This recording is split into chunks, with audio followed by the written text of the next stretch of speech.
Good afternoon everybody. Welcome to Dream IAS. So as you all know, there are total 6 days we have covered and today we are going to start day 7 of the PYQ series and you all know the composition जो हमारा structure है वो same रहेगा कि 10 questions होंगे और 1 question you have to answer in the comments, that is question of the day. So let's start. Let's move to the first question. Who doesn't participate in the appointment of High Court judge? अच्छा अभी appointments की बात आ गई. एक चीज़ थी कि अगर हम सुप्रीम कोर्ट के जज या फिर हाई कोर्ट के जज की बात करते थे तो जब हमने प्रेसिडेंट के रिगार्डिंग कुछ चीज़ें समझी थी तो एग्जीक्यूटिव पावर में उनकी क्या पावर थी कि अपॉइंटमेंट की बात, और अपॉइंटमेंट में वो सुप्रीम कोर्ट के जज को अपॉइंट करते थे बट वो हाई कोर्ट को भी करते थे. अभी हमने स्पेसिफिकली हाई कोर्ट के जज की अपॉइंटमेंट के रिगार्डिंग बात करनी है कि कौन कौन जो अथॉरिटीज़ होती हैं वो पार्टिसिपेट करती हैं. तो सबसे पहले गवर्नर की बात आ रही है कि गवर्नर क्या करता है, क्या हमारा सीएम होता है, हमारा CJI of the high court of obviously respective state, या फिर प्रेसिडेंट. तो मैंने एक बात की कि प्रेसिडेंट जो हमारा होता है, ठीक है, जो हमारा प्रेसिडेंट जो है हमारी इंपॉर्टेंट बॉडी है, हमारा हेड है, ठीक है, ये अपॉइंट करता है हाई कोर्ट के जज को. दैट इज वेरी ऑब्वियस, तो ये तो आएगा ही आएगा. बट इसमें कौन सी चीज नहीं आएगी, तो ध्यान से देखो कि हमारा चीफ मिनिस्टर कभी भी नहीं आएगा. क्यों? क्योंकि हमारा प्रेसिडेंट जो होता है ही अपॉइंट्स द हाई कोर्ट जज on the recommendation of CGI, on the consultation भी आप कह सकते हो, सीजीआई के साथ कंसल्ट करके और गवर्नर के साथ कंसल्ट करके किसकी अपॉइंटमेंट होती है, हमारे हाई कोर्ट के जज की, जहां पर हमारे चीफ मिनिस्टर की कोई भी जरूरत नहीं होती. सो वेरी इजी स्टार्ट हमारा हुआ है हाई कोर्ट के जज के अकॉर्डिंगली कि प्रेसिडेंट जो हमारा प्रेसिडेंट है वो अपॉइंट करेगा with the consultation of CJI as well as हमारा governor. Answer will be. CM का कोई रोल नहीं होता. So what is the answer? Answer is B. हाँ जी, चलो अभी बात करिए हम रिगार्डिंग दिस स्टडी कि जिसके लिए हम पढ़ रहे हैं. सो बेसिकली सारे एस्पायरेंट्स जो ये वीडियो देख रहे हैं जिन्होंने एक स्ट्रक्चरल तरीके से तैयारी करनी है, तो हमारा जो इंस्टीट्यूट है आपको प्रोवाइड करता है 12 मंथ्स ऑफ लर्निंग, जिसमें मंथली आपके सब्जेक्ट को हर सब्जेक्ट पे फोकस किया जाएगा और लाइव ऑफलाइन क्लासेस वो भी मिलेंगी और रिकॉर्डेड क्लासेस का भी हम प्रोवाइड करते हैं. सब्जेक्ट वाइज कोचिंग, और सबसे इम्पॉर्टेंट बात होती है कि एक ऐसी फैकल्टी से पढ़ना जो खुद अपने आप में मतलब कि काफ़ी कायम है. एंड अदर थिंग, अगर मैं फैकल्टी की बात करूं वो तो बेस्ट है ही. जो हमारे मेन हेड हैं हमारे सर मनिंदर सर, उनका खुद PCS 36th रैंक है जिनमें से आपको पढ़ने का मौका मिलेगा, ठीक है. That is very important point. And recorded classes हम स्टडी मटेरियल, करंट अफेयर्स, हर एक चीज़ मतलब छोटी से छोटी चीज़ जो है वो यहाँ पर कवर होती है. And if you want to call us, ठीक है, अगर आप हमारे साथ ज्वाइन करना चाहते हो हमें कांटेक्ट कर सकते हो ये नंबर पे. और स्टिल अगर आपने हमें विजिट करके सब कुछ चेक करना है so you can visit us. Alright, चलो next question. With reference to the Law Commission of India, consider the following statement. चलो अभी हमारी पहली जुडिशरी बॉडी थी, ठीक है, पहले हम हाई कोर्ट पे आए थे, अभी हमारी कमीशन की बात आ रही है. कौन सी है कि अभी बात की जा रही है लॉ कमीशन की. सबसे पहली ऑप्शन की law commission is a statutory body. ये स्टेटमेंट ही गलत होगी. आप बोलोगे मैम क्यों, ये स्टैचुरी बॉडी नहीं है? बिल्कुल भी नहीं है, ये हमारी आप कह सकते हो नॉन स्टैचुरी बॉडी है. और वो क्यों? क्योंकि ये किसी लॉ से नहीं बनी. हमारी जो लॉ कमीशन है कि हम आप कह सकते हो कि गवर्नमेंट ऑफ इंडिया ने ऐड की है, ठीक है, इसमें गवर्नमेंट ऑफ इंडिया का रोल आता है, ना कि कोई लॉ के तहत ये इंक्लूड हुई है या फिर बनी है, ठीक है. सो commission of India is constituted for a period of 3 years. इन्होंने इनका टेन्योर पीरियड बता रखा है कि क्या टाइम पीरियड है, तो क्या 3 years है? सो बिल्कुल 3 years है. This is correct. It submits its report to the president of India. Again हमारे प्रेसिडेंट की बात आ गई. तो आप समझ रहे हो कि एक ऐसी अथॉरिटी जो कितनी ज़्यादा इंपॉर्टेंट है इन केस ऑफ अगर आप अपॉइंटमेंट की बात कर रहे हो या फिर हम कमीशंस पे आ गए तो ऑटोमेटिकली ये रिपोर्ट किसको सबमिट कराएगी, हमारे हेड को. वो कौन है, हमारा president. So what is the answer? Answer will be 2 and 3. Answer is C. और हमारी लॉ कमीशन जो है स्टैचुरी बॉडी नहीं है, हमेशा याद रखना है ये नॉन स्टैचुरी बॉडी है, ठीक है. सो अगर हम बात करेंगे इसके आंसर की आंसर इज सी, आपको पता है 3 years और रिपोर्ट सबमिशन। चलो स्टेटमेंट बेस्ड नेक्स्ट क्वेश्चन आ जाता है आर्टिकल 36। ठीक है, आर्टिकल 36 की बात कर रहे हैं हम। आर्टिकल 360 मतलब financial emergency. Proclamation of financial emergency issued shall cease to operate at the expiration of 2 months। देखो अभी फाइनेंशियल इमरजेंसी के रिगार्डिंग हम बात कर रहे हैं। सबसे पहली चीज उनका क्या मीनिंग है कि प्रोविजन क्या है आर्टिकल 360 में कि हमारी फाइनेंशियल इमरजेंसी जो हमें 360 में प्रोवाइडेड है, ठीक है, कहते हैं वो स्टॉप हो जाएगी। इट विल स्टॉप 2 month के ऑब्वियसली जब एक्सपायर होने वाला होएगा तो ऑटोमेटिकली हमारी फाइनेंशियल इमरजेंसी स्टॉप हो जाएगी unless before the expiration of that period it has approved by the resolution of both houses। मतलब कि एक्सपायर होने से पहले, ठीक है, जो उसका टाइम पीरियड है उसका 2 month का मतलब एक्सपायरेशन से पहले उसको अप्रूवल लेनी पड़ेगी दोनों हाउसेस से।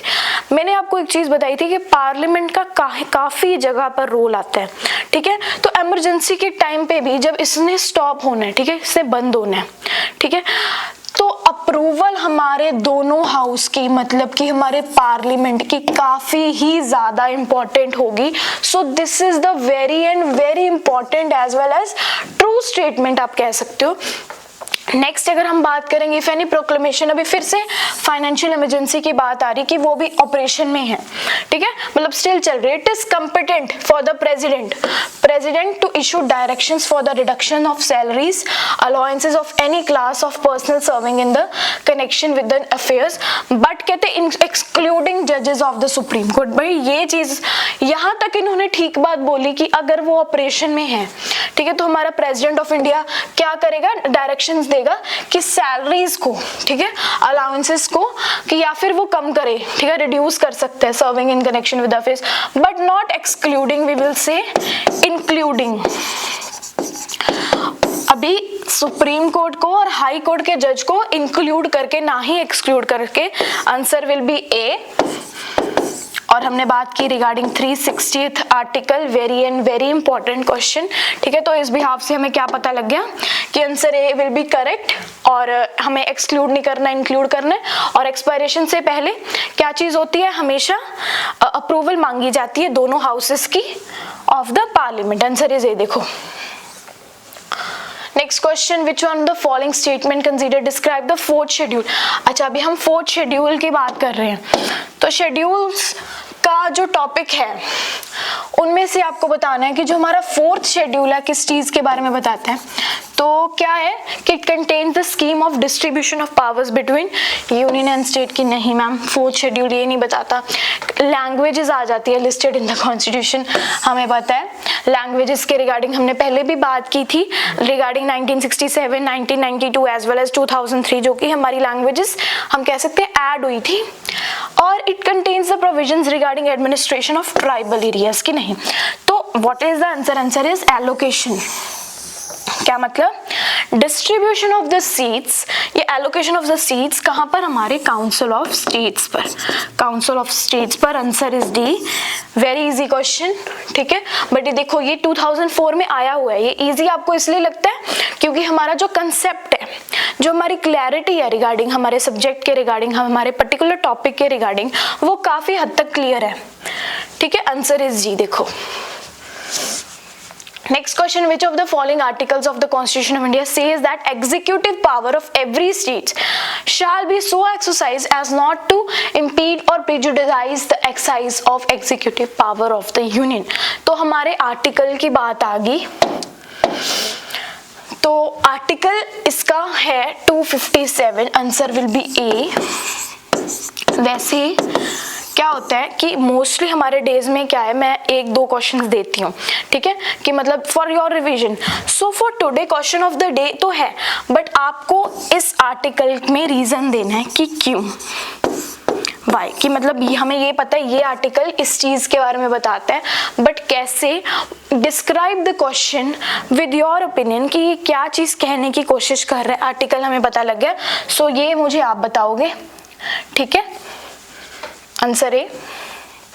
Next question, constitution of India recognises अभी क्या रिकॉग्नाइज करती है, या तो रिलीजियस माइनॉरिटीज, लिंग्विस्टिक माइनॉरिटीज। अच्छा, आर्टिकल्स इंपॉर्टेंट होते हैं काफ़ी, ठीक है, हमें पता है, अमेंडमेंट्स इंपॉर्टेंट होती हैं।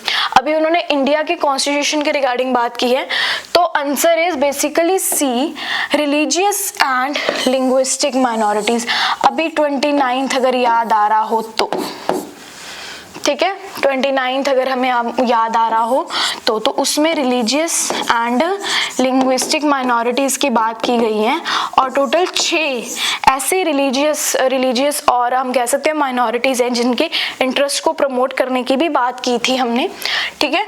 तो अगर हम अपने इंडिया के कॉन्स्टिट्यूशन के अकॉर्डिंगली बताएं तो हमारे पास रिलीजियस और लिंग्विस्टिक माइनॉरिटीज़ हैं जिनको हम इंश्योर करते हैं, जिनका इंटरेस्ट हम इंश्योर करें कि मतलब उनको प्रमोट करें, उनके एजुकेशनल इंस्टीट्यूशंस बनाएं, ठीक है, ताकि उनको डिप्राइव ना समझा जाए, एक्सप्लॉयटेशन ना हो इस बिहाफ पे, ठीक है। Answer is C. Now consider the following statement. अच्छा, अभी बिल्स आ गए। बिल्स के रिगार्डिंग अगर बात करें तो हमने मनी बिल, कॉन्स्टिट्यूशन बिल, ये बिल्स के रिगार्डिंग काफ़ी पढ़ा है, ठीक है। तो एक नॉर्मल बिल के रिगार्डिंग बात की जा रही है। अ bill amending the constitution requires a prior recommendation of president of India. आप कहोगे कि मैम करेक्ट, बट देखो यहाँ पर स्पेसिफिकली मनी बिल की बात नहीं हो रही। अगर हम मनी बिल की बात करते तो हम कह सकते थे कि मैम रिकमेंडेशन प्रेसिडेंट की हो जाती है, बट यहाँ पर वो केस नहीं है। उन्होंने सिर्फ बिल के रिगार्डिंग बात की है। अभी बिल तो कोई भी हो सकता है, ठीक है, बिल हम कोई भी ले सकते हैं, तो हम क्या है, requires prior recommendation of the president, this will be false statement, this is not correct.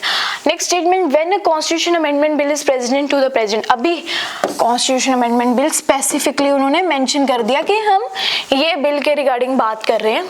कहते कि जब ये बिल प्रेजेंट होता है, it is obligatory for the president of India to give his और एक्सेंट। अभी आपको ये चीज बताऊं, 24th कॉन्स्टिट्यूशनल अमेंडमेंट एक्ट हुआ था जो 1971 में, उसके तहत क्या हुआ, उसने ये चीज कंपलसरी कर दी, ऑब्लिगेटरी कर दी कि हमारा जो प्रेसिडेंट है, ठीक है, जो हमारा प्रेसिडेंट ऑफ इंडिया है, उसको अपना साइन, अपना एसेंट देना ही पड़ेगा अगर उसके पास ही कॉन्स्टिट्यूशन अमेंडमेंट बिल जाता है। दैट्स, आप कह सकते हो काफी कंपलसरी बेसिस पे ये चीज हो गई थी। और कब हुआ था, 1971 में। That's why 24th constitutional amendment act is basically very important, right. Next point पे आते हैं, तो ये तो स्टेटमेंट होगी true. A constitutional amendment bill must be passed by both the houses, लोक सभा एंड राज्य सभा, with special majority। अच्छा, जब मैंने स्पेशल मेजोरिटी रिगार्डिंग बात की थी, स्पेशल मेजोरिटी रिगार्डिंग बताया था, तो स्पेशली बताया था कि constitution amendment bill simple majority से नहीं होता, ठीक है। जो ये हमारा बिल है हमेशा और हमेशा स्पेशल मेजोरिटी के साथ ही जाएगा। So what is the answer, ma'am answer is B. हमारी सेकेंड और थर्ड स्टेटमेंट सही है। और अगर यहाँ पर मनी बिल की बात हो रही होती तो हम कह सकते थे कि recommendation of the president is basically important, but it is not important in the cases of other bills if we will talk about, right. तो नेक्स्ट क्वेश्चन पर हम आते हैं, आंसर इज बी। चलो नेक्स्ट क्वेश्चन पे आते हैं। With reference to India consider the following statement, judicial custody means an accused in the custody. मतलब हम बात कर रहे हैं जुडिशियल कस्टडी की, तो ये आपका क्वेश्चन ऑफ द डे है। अभी तक हमने 2 क्वेश्चंस के रिगार्डिंग मैंने आपको होमवर्क टाइप दे दिया। एक तो ये हमारा क्वेश्चन ऑफ द डे जो आपने सॉल्व करना है, जिसका आपको आंसर बताना है, और आर्टिकल 257 के रिगार्डिंग आप क्या जानते हो, कि वो क्वेश्चन में आप क्या समझे हो, क्योंकि that was very important question. But I want your views कि उसके रिगार्डिंग आपका क्या ओपिनियन है, ठीक है, उसके रिगार्डिंग। और ये जो जुडिशियल कस्टडी की बात की गई है यहाँ पे, कि इसका क्या मतलब है, an accused in the custody concerned magistrate and such accused is locked up in the police station not in jail, ठीक है। तो ये सारी स्टेटमेंट के अकॉर्डिंगली आपने बताना है कि कौन सी हमारी जो स्टेटमेंट है वो सही है और कौन सी नहीं, right. So answer you have to tell. Next question है, parliamentary system of government is in which. अच्छा, अभी पार्लियामेंट्री सिस्टम ऑफ गवर्नमेंट को हमने डिफाइन करना है कि वो कैसी गवर्नमेंट होती है, ठीक है। अभी what is the answer कि all political parties in the parliament are represented in the government, कि क्या हमारी political parties जो हमारे parliament में होती हैं, ठीक है, they serve as representative bodies, या फिर government is responsible to the parliament, कि हमारी जो government है basically responsible होती है and can be removed by it. Government is elected by the people and can be removed by them. Government is chosen by the parliament but cannot be removed by it before competition. तो answer क्या होएगा कि हमारी जो government है basically वो parliament को क्या होती है, वो आंसरेबल होती है. आप समझ रहे हो कि हमारी जो सरकार है वो बेसिकली अपने एक्शंस के लिए हमारे संसद को, हमारे पार्लियामेंट को काफ़ी आंसरेबल होती है. और इन केस वो मतलब कि पार्लियामेंट में वो मतलब नो कॉन्फिडेंस मोशन हो जाए या फिर उनका मतलब मेजॉरिटी बना लें वो कि हमको ये सरकार पसंद नहीं है, पसंद के इनके इसके एक्शन से हम काफ़ी हद तक हम मतलब सेटिस्फाइड नहीं है और उनकी मेजॉरिटी हो जाए. तो आपको सबको पता है कि इस प्रोसीजर के तहत हमारी जो हमारी सरकार है वो गिर जाती है. ठीक है, तो it is very very important point कि गवर्नमेंट इज बेसिकली रिस्पॉन्सिबल या फिर आप कह सकते हो answerable for the actions to the parliament basically and can be remove by. ठीक है, वो रिमूव भी हो सकती है पार्लियामेंट से. तो पार्लियामेंट का जब भी हमने आंसर देना है, आंसर इज बी. ठीक है ना, तो ये चीज है. Which of the following categories, अच्छा अभी last, fundamental rights incorporate protection against untouchability. और ये सारे क्वेश्चंस PYQs हैं, देखो ये आए हुए हैं. अनटचेबिलिटी के रिगार्डिंग मैंने पहले भी काफ़ी वीडियोस में बात की है कि ये वाला आर्टिकल काफ़ी ही इंपॉर्टेंट है. चाहे ये आपको आर्टिकल 17 के नॉर्मल रूप में ही आ जाए कि आर्टिकल 17 क्या बताने की कोशिश कर रहा है. ठीक है, बट उन्होंने थोड़ा मोल्ड करके डाला है कि फंडामेंटल राइट्स में जो हमारा अगेंस्ट अनटचेबिलिटी है मतलब आर्टिकल 17 वो किस में आता है, क्या वो एक्सप्लॉयटेशन में आता है.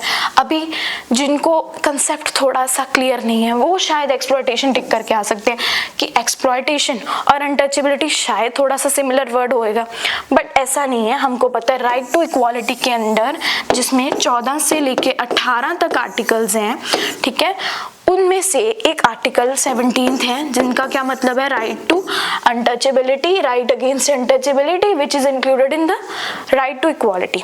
सो दैट्स इट फॉर टुडे. ठीक है, हमने टोटल 10 क्वेश्चंस कर लिए जिनमें से हमने बेसिकली क्या था कि क्या क्या चीज़ें रिगार्डिंग हमने 360 आर्टिकल के रिगार्डिंग जो कि हमारा फाइनेंशियल इमरजेंसी थी, parliamentary form of government, religious and linguistic minorities, इन सब के रिगार्डिंग हमने काफ़ी अच्छे से क्लियर किया. और आपका homework as you all know कि आपने कमेंट करना है regarding question of the day and one more question that I have asked. And for more videos like, share and subscribe the channel. Thank you.